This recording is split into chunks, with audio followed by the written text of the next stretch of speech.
चाचा कबूतर गोरी कौवी के घर के पास से गुजर रहा था कि गोरी कौवी उसका रास्ता रोक लेती है। मोटे गंदी आंखों वाले कबूतर, कितनी बार तुमसे कहा है कि मेरे घर के सामने से ना गुजरा करो, ये रास्ता मेरा है। ये जंगल हम सब पक्षियों का है, सब पेड़ और सारे रास्ते हम सबके हैं। चल यहाँ से पीछे मुड़ो और दूसरी दिशा से जाओ, वरना मैं अभी के अभी तुम्हारे पंख तोड़ दूंगी। कबूतर गोरी कौवी से लड़ना नहीं चाहता था, इसलिए वो पीछे मुड़ जाता है और दूसरी तरफ से गुजर जाता है। डर गया, आज तो मोटा कबूतर भी मुझसे डर गया। गोरी ऐसे खुश होती है। नदी पर जाकर गोरी कौवी अपने पति को अपनी बढ़ाई बताती है। डरा दिया, आज उस मोटे कबूतर को भी मैंने डरा कर भगा दिया है कालू। गोरी, तुम ऐसे हर किसी से ना लड़ाई किया करो। अगर कभी हमें किसी की मदद की जरूरत हुई तो कोई हमारी मदद नहीं करेगा। चुप कर जा ओए कालू, मुझे नहीं जरूरत किसी की भी मदद की, मैं अकेली ही बहुत हूँ इन सब पक्षियों के लिए। ऐसे ही कुछ दिन बाद चिड़िया अपनी चोंच में मीठा पका हुआ आम लिए जा रही थी कि गोरी कौवी की नजर चिड़िया पर जाती है। पका हुआ आम तो मैं खाऊंगी, ये चिड़िया आम नहीं खा सकती, मैं अभी इससे ये आम छीन लेती हूँ। गोरी कौवी पीछे से जाती है और चिड़िया को धक्का देकर गिरा देती है और उसका आम छीन लेती है। शक्ल देखी है चिड़िया तुमने अपनी आम खाने वाली, ये आम तो केवल गोरी ही खा सकती है। मुझे मेरा आम वापस कर दो, मैं बहुत मुश्किल से ये आम अपने बच्चों के लिए ढूंढ कर लाई हूँ। लगता है तुम ऐसे नहीं यहाँ से जाओगी। ऐसा कहते हुए गोरी कौवी चिड़िया के 2 चार लगा देती है और चिड़िया रोती हुई वहाँ से चली जाती है और गोरी मजे से आम खा लेती है। मिट्ठू का घर गोरी कौवी से दूर जरूर था, मगर गोरी कौवी की लड़ाई से तो वो भी नहीं बच सकता था। मिट्ठू अपने घोंसले में मीठा अमरूद रखकर नदी से पानी पीने जाता है। गोरी चुपके से आकर मिट्ठू का अमरूद खाने लगती है। पीछे से मिट्ठू भी आ जाता है। गंदी गोरी, रुको, चोरनी कहीं की, मेरा अमरूद क्यों खा रही हो? मिट्ठू, अब तो मैंने खा लिया है, जो करना है कर लो, अगर लड़ना है तो मैं तैयार हूँ। तुम्हारे जैसी कौवी से लड़ाई करना मेरी शान नहीं है। डर गया ना तू भी, चाचा कबूतर की तरह। सब डरते हैं मुझसे, सब डरते हैं। ऐसे कहते हुए पेट भर के गोरी वहाँ से चली जाती है। फिर एक शाम गोरी और कालू अपने घर में बैठे हुए थे कि तेज हवा शुरू हो जाती है और साथ में बारिश भी। कालू, भूख लगी है, ऐसे मौसम में तो सभी पक्षी अपने अपने घोंसलों में होंगे, मैं तो आज कोई चोरी भी नहीं कर सकती। ये दाना पड़ा है, खा लो। सूखे दाने तुम ही खाओ, मैं तो नहीं खा सकती ऐसे सूखे दाने। गोरी और कालू आपस में बैठे ऐसे बातें कर रहे थे कि हवा के तेज झोंके से उनका घर टूटकर गिर जाता है और घर का दरवाजा गोरी कौवी की पूंछ पर गिर जाता है। कालू, बचाओ, मुझे इस दरवाजे के नीचे से बाहर निकालो। अरे कमबख्त, जल्दी करो, मेरी पूंछ टूट जाएगी। मैं पूरा जोर लगा रहा हूँ। गोरी, क्या करूँ? ये दरवाजा बहुत वजनी है, मुझसे तो ये हिल भी नहीं रहा। कालू, जल्दी से जाओ और दूसरे पक्षियों को बुला कर लाओ। कालू कौवा भागा भागा चिड़िया के पास जाता है। चिड़िया चिड़िया, जल्दी चलो, गोरी की पूंछ दरवाजे के नीचे दब गई है, दरवाजा हटाने में मेरी मदद करो। ऐसे बुरे पक्षियों की मदद मैं नहीं कर सकती, अभी कल ही उसने मार मार कर मेरा पंख ही तोड़ दिया था। फिर कालू कौवा जल्दी से कबूतर की तरफ जाता है। ना भी कालू, मैं गोरी की पूंछ निकालने में तुम्हारी मदद नहीं कर सकता, टूटती है तो टूट जाए, भागो यहाँ से। मिट्ठू भी कौवे के साथ जाने से साफ इनकार कर देता है। कहाँ रह गया ये कालू, जब मेरी पूंछ टूट जाएगी फिर ही आएगा ये कालू का बच्चा। कालू भी आ जाता है। गौरी, मैं सबके पास गया मगर कोई भी तुम्हारी मदद करने को तैयार नहीं है। कालू, मुझे क्या खबर थी? अगर पहले पता होता मैं दूसरे पक्षियों से लड़ाई ना करती।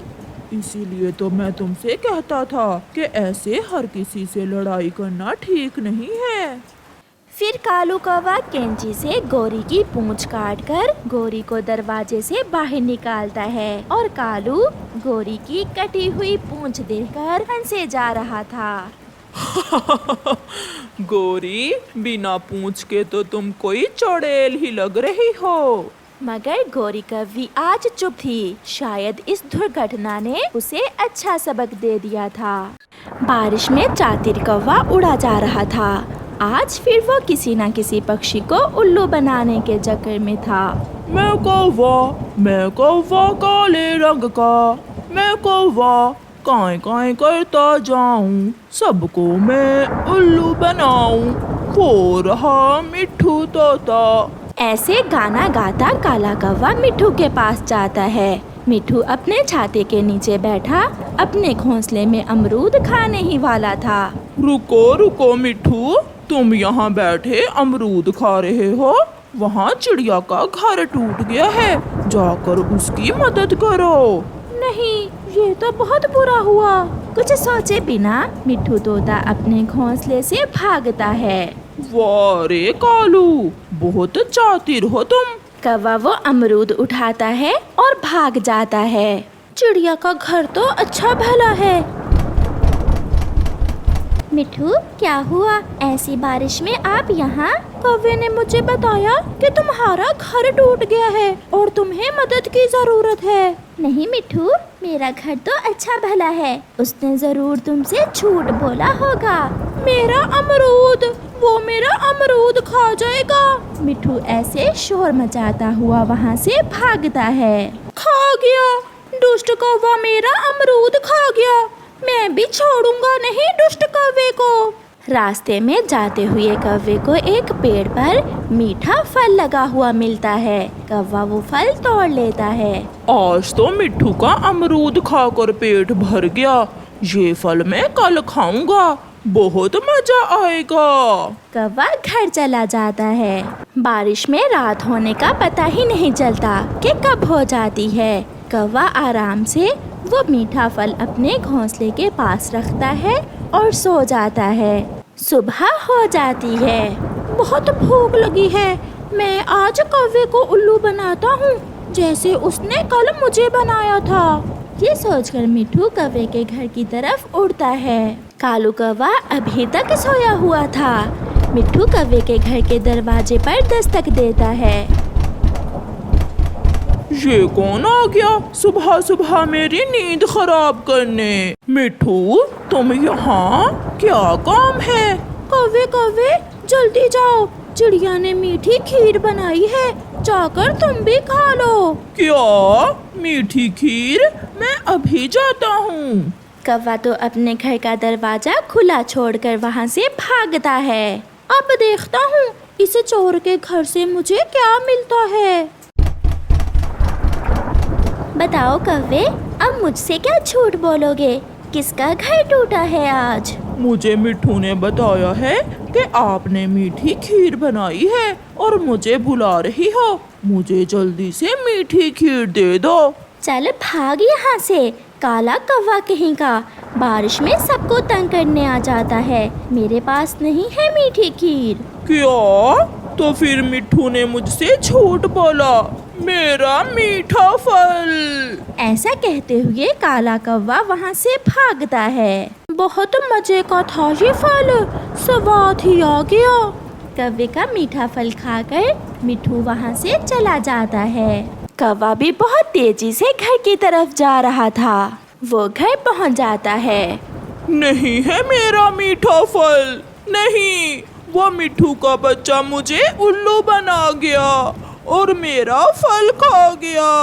हाँ हाँ हाँ हाँ। कौवा बैठकर रोने लग जाता है। फिर शाम को चिड़िया अपने घर में मीठी खीर बनाती है। वो सबको बुलाती है। बुलबुल, मेरे घर आ जाओ, मैंने मीठी खीर बनाई है आज। मिट्ठू भी आ जाता है। कबूतर चाचा भी पहुंच चुका था। सब मिलकर मीठी खीर खा रहे थे कि बाहर आकर कौवा बोलता है, दोस्तों मुझे माफ कर दो, प्लीज मुझे भी कुछ खाने को दो। वो मिट्ठू का बच्चा मेरा मीठा फल खा गया है। खिड़की से मिट्ठू बोलता है, अगर दूसरों को पागल बनाओगे तो कभी तुम खुद भी बन सकते हो। चलो भाग यहाँ से। कौवा बारिश में बैठा रो रहा था। फिर चिड़िया उसे घर के अंदर ले आती है। कौवे भैया, ऐसे मिलजुल कर रहने में ही जिंदगी का मजा है। आप फिर कभी किसी से झूठ न बोलना। फिर कौवा अपने किए पर सब पक्षियों से माफी मांगता है और फिर कभी किसी से झूठ नहीं बोलता।